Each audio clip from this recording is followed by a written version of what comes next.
Në Shqipërinë e pas luftës, ndëshkimi politik nuk përfundonte me një pushkatim, nuk mbaronte as me një burgim, as me ridënime që vinin njëri pas tjetrit. Ai trashëgohej brez pas brezi, familje të tëra shpalleshin armike dhe jetonin për dekada në ndamkën e biografisë. Burrat pushkatoheshin ose dërgoheshin në kampet e punës së detyruar. Gratë mbeteshin të vetme në betejën për mbijetesë, ndërsa fëmijët rriteshin mes mungesës, frikës dhe përbuzjes zyrtare. Një prej këtyre familjeve ishte familja Bushati në Shkodër. Në ditët e para të diktaturës, shoqëri Bushati do të përjetonte pushkatimin të vëllait Qazim Bushatit. Më pas do të vinte burgosja e tij dhe vëllait tjetër. Shkak u bë strehimi një antikomunisti të vendosur, Sulçebek Bushatit, por goditja nuk do të ndalej aty. Hakmarrja e regjimit do të zgjaste deri në ditët e fundit të diktaturës. Pas ekzekutimit pa gjyq të Qazimit, persekutimi do të vazhdonte me vuajtjet në kampin famkeq të Maliqit, më pas me internime të gjata në fshatra të humbur, me humbjen e të drejtës së banimit në qytet dhe do të përfundonte me një brez fëmijësh që duhej të justifikonin ekzistencën e tyre përpara shtetit. Në këtë rrëfim të rrallë, Nesrete Bushati Jegeni kujton fatin e xhaxhallarëve, babait dhe nënës së saj, një familje që nga pasuria dhe dinjiteti i dikushëm u shty drejt mjerimit, por jo drejt nënshtrimit.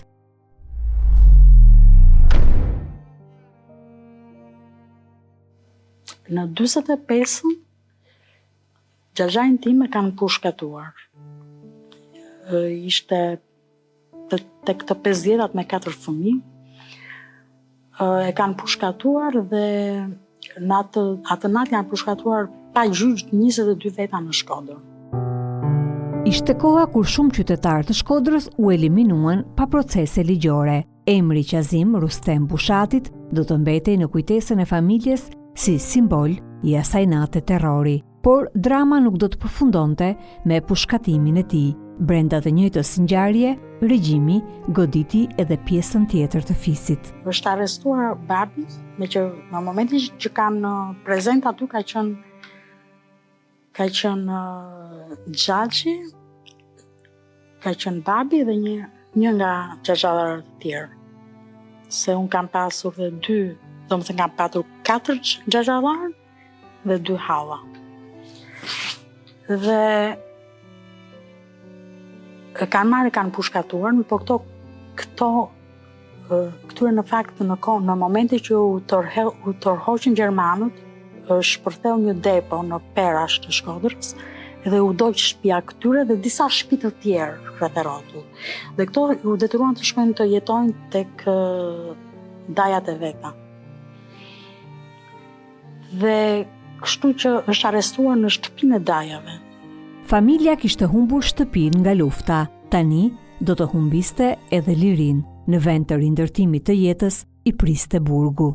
Xhaja u pushkatua ndërsa babi dhe xhaja tjetër që kishte një fëmijë 9 muajsh u dënuan me 15 vite burg, por në fakt 5 vite bën, dhe e kryen dënimin në Maliq, në tharjen e kënesës Maliqit. Këneta e Maliqit ishte një prej simboleve më të errëta të punës së detyruar gjatë periudhës së parë të regjimit komunist. Aty dërgoheshin qindra të dënuar politik, me zbaltës, uriz dhe sëmundjeve, shumë prej tyre lanë jetën, por për familjen Bushati aty nisi një tjetër kapitull. Aty ishte dhe daja, po daja pak ka qëndruar aty. Aty u njohën, daja pasaj shkoi në Burrel dhe ndërsa shoku i ngushtë i dajës, që ishin vëllezër gjaku, kishin pirë gjak me njëri tjetrin, edhe ai ka studiuar për farmaci, një lloj si daja, pra kanë qenë bashkë gjatë tërë viteve të shkollës, edhe në Itali bashkë. Ai e vazhdoi pjesën tjetër të burgut aty bashkë me Timat dhe me xhaxhain. Dhe kur ka dalë nga burgu, ai ka ngulur këmbë që mama të fejohet me Timat. Daja e ka provuar sepse i ka pëlqyer të dy aq kosa ka qëndruar normalisht me ta i ka pëlqyer edhe familja dhe kanë qenë dakord. Dhe kjo ka qenë arsyeja që mami dhe babi u martuan bashkë. Pikërisht nga kjo mbledhëri do të ndryshonte edhe fati i nënës së Nesretes, Mahmudijes, njëra prej motrave të Osman Kazazit dhe e vetmja që do të lindte më pas 2 pasardhës, Nesreten dhe vëllain e saj Shpëtimin, mbesa dhe nipi i vetëm i Osman Kazazit. Kjo mbledhëri dëshmonte se edhe në kambet e vdekjes jeta kërkonte me ngulm të vijonte. Miqësitë, besa dhe lidhjet njerëzore mbijetonin aty ku shteti kërkonte t'i shkatëronte. Nga i ferr lindi dhe martesa e prindërve të Nesretes. Por babi nuk kishte të drejtën e të jetuarit në Shkodër. Komplet familja e Timeti, jo vetëm babi, komplet. Edhe i dërguan për të jetuar aty ku kishin çiftliqet e tyre. Gjëra që ju i keni torturuar dhe i keni keq trajtuar buqi, tani me këto do të punoni dhe ju.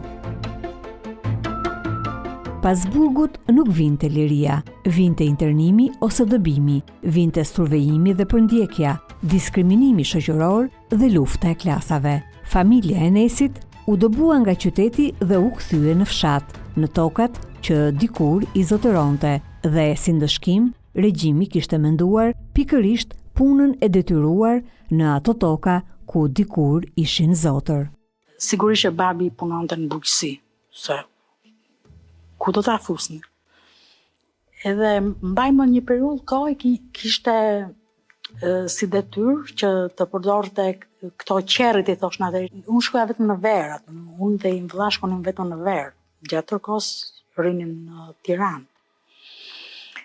Dhe e mbaj mend që mu tek mua një ditë dhe qaja në mëngjes herët shohesh ai dhe merrte këto korrurat që kishin bërë një natë përpara, i bënin të korrurat në fushë dhe i mblidhnin. Edhe ky duhet të shkonte t'i mblidhte dhe t'i çonte ku ishte destinacioni. Edhe mua më hypi dhe qaja me të madhe që dua t'i dhe unë me babin dhe më merr babin me vete. Duke ecur, kalon një nga këta antarët e partisë të fshatit.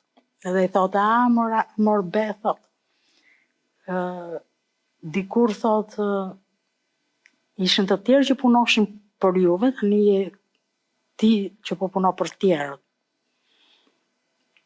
I tha, tani po të shoh ty, tha, duke tërheq erën. I tha, dhe i mat nuk e harroj të përgjigje, tha, s'ke faj, ke të drejtë, tha, se në kohën time, tha, sa ai e tha në sensin që ju i keni keq trajtuar, dhe tash i urdhëroi, por edhe ju po punoni një lloj me bujqet e juj.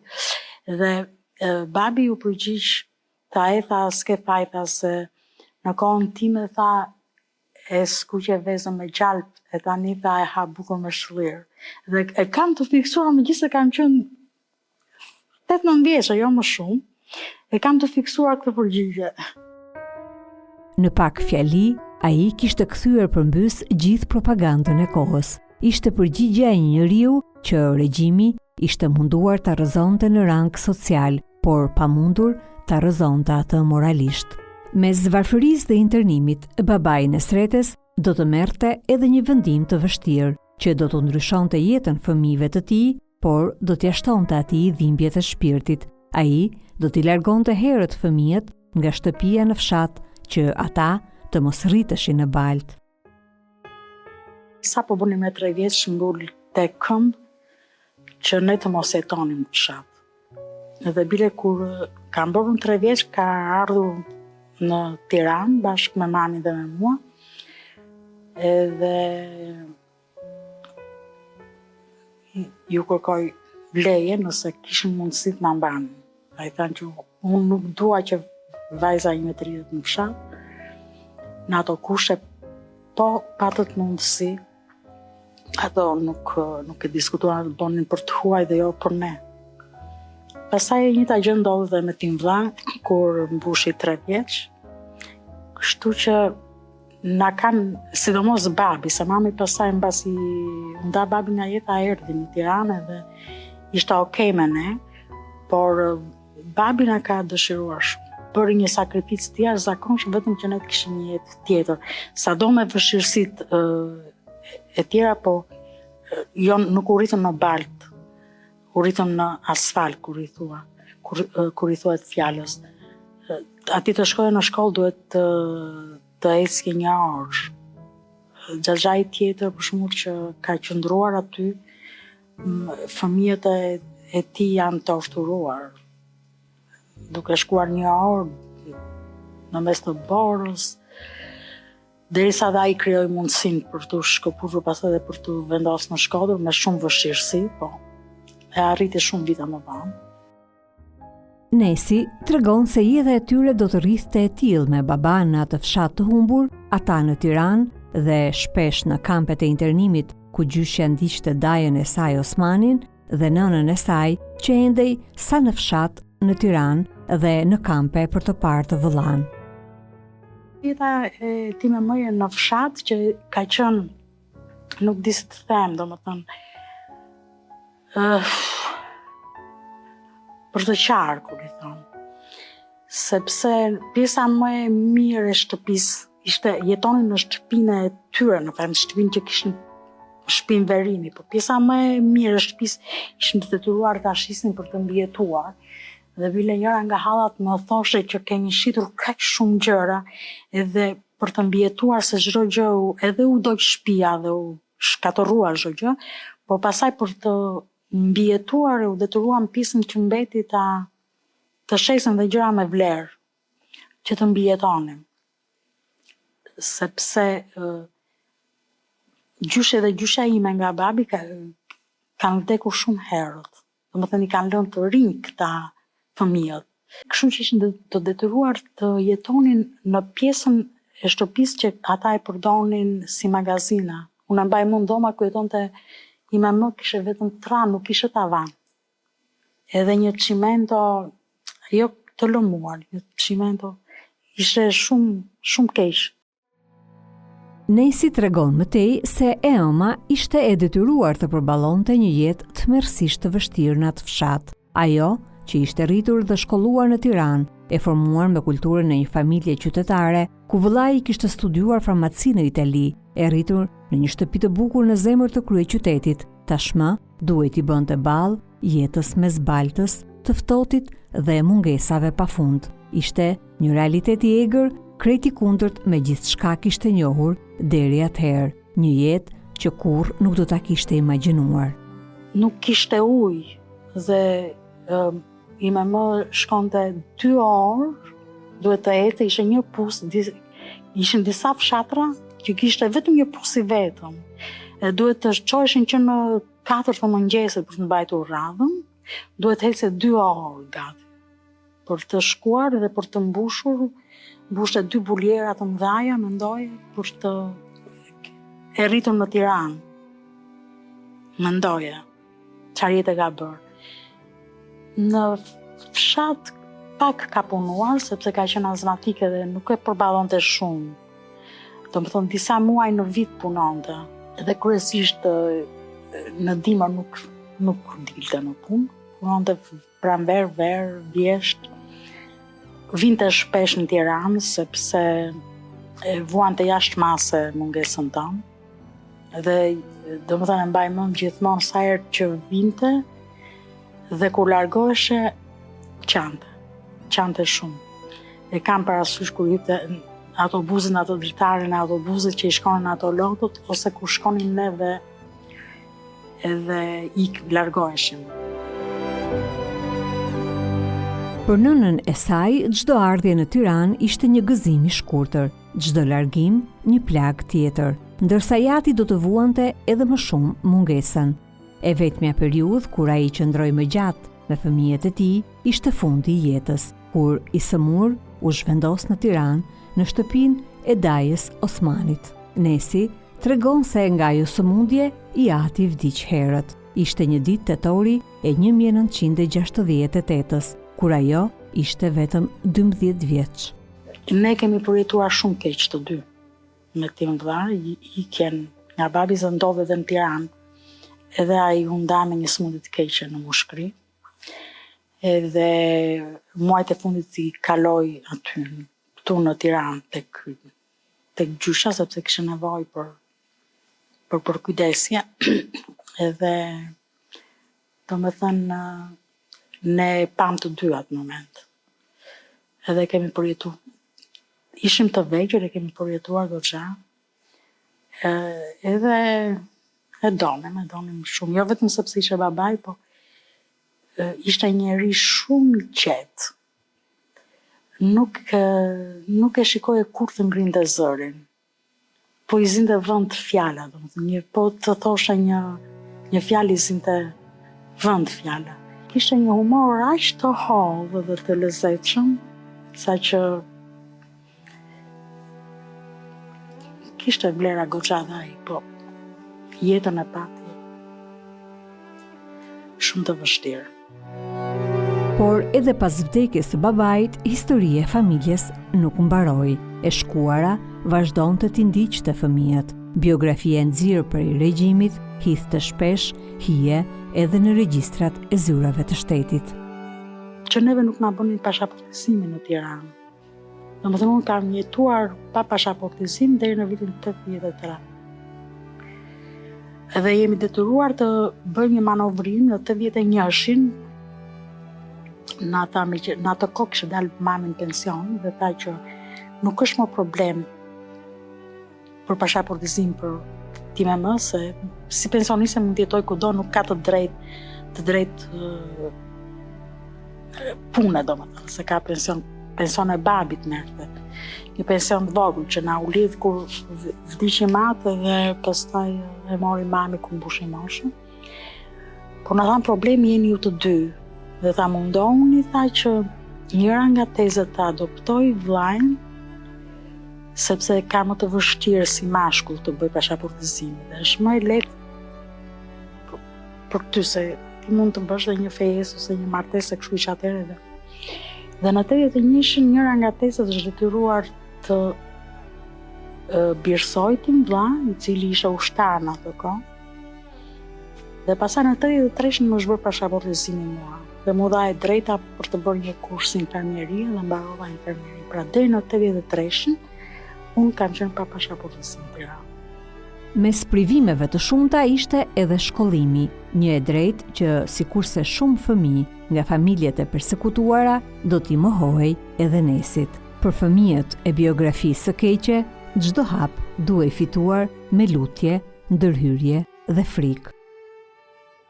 Shkollën e bëra unë gjimnazin të mesëm, shkollën mund ta bëj sepse kishte një gjë dhe atje në fshat nuk kishte të mesëm. Për shembull, vajzat e xhaxhait, fëmijët e xhaxhait tim e bënin në Shkodër shkollën e mesme. Rinin të hallës se s'kishte atje gjimnaz, mund ta bëje në shkollë. Pra, problemi ishte vetëm regjistrimi në klasë të parë, i cili u bën çik më mik, në fakt. U bën me mik dhe pastaj vazhdonte ajo se transferoheshim nëpërmjet dëftesës. Dhe kështu që kjo që arsyeja pastaj që bile unë jam regjistruar me vonesë në shkollë, në klasë të parë. U futa me vonesë pak disa ditë, sepse ishte një çik e vështirë regjistrimi nga që s'kisha pasaportizim dhe u bë me një lloj miksie. Dhe pastaj vazhdoi normalisht ajo, por të drejtë shkollë për të vazhduar mbas të mesmës nuk pata për shumë arsye, pastaj edhe për arsye politike, edhe pasaportizimi nuk më bëhej për arsye politike. Kush disa herë më kanë marrë, nuk e harroj, më thrisin këto të kryesisë së frontit dhe më thonin që daja jote është armik i popullit, babi jot ka qenë fashist, bile më thonë, i matës s'është marrë fare me politikë, me të drejtën, tanë babi jot ka qenë fashist dhe ti duhet të shkosh në fshat, duhet të thesh prapa atje.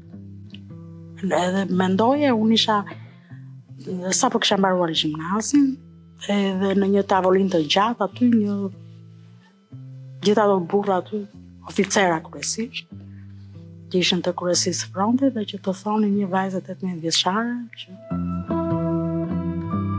që prej asaj nate të vitit 1945, kur familjes Bushati u pushkatua një prej burrave të saj, e deri në fund të diktaturës, kjo familje provoi pothuajse çdo formë dëshkimi komunist, pushkatim, burg, kamp pune, internim, dëbim, varfëri, mohim të drejtave dhe poshtërim të përditshëm. Por kujtesa e Nesret e Bushati i Egenit dëshmon se mes gjithë kësaj errësire mbijetoi diçka që regjimi nuk arriti ta shkatëronte kurrë: dinjiteti njerëzor.